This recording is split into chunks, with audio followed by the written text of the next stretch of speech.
idea of what happened when the FBI was investigating Russian interference in the campaign, because there was a person who was apparently having conversations with people in the campaign as part of that investigation. Should the FBI not have been doing that? Yeah, the FBI should not be collecting intelligence on a presidential campaign. Well, wait a second. That's not what it is, though, right? If they're having somebody talking to members of the campaign, what else should the FBI have done as they were trying to investigate?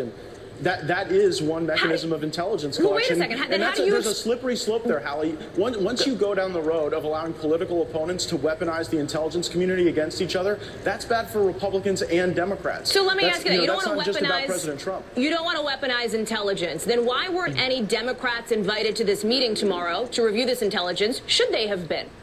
Yeah, they definitely should have been. Look, we need to be bipartisan about this, and I think that it would be a lot more credible of a process if we were more inclusive. I think more members of Congress outside of the Intelligence Committee ought to be able to participate in this discussion and debate about what kind of country we want to have. I will add, Hallie, that when I went and found bills sponsored by Adam Schiff, a Democrat, to revise the FISA process, and when I filed Adam Schiff's own bill, he wouldn't co-sponsor his own bill. So I'm in search of more Democrats who want to work together to reform this process. Let me ask you this. You talk about the idea of intelligence gathering related to this FBI investigation. Law enforcement officials on this program that we've talked to, both on and off camera, have said that is standard procedure, basically, when you are investigating this potential attack on our democracy. So how do you explain the difference? How do you distinguish between a spy, as the president has called it, and an informant doing the work of an investigation?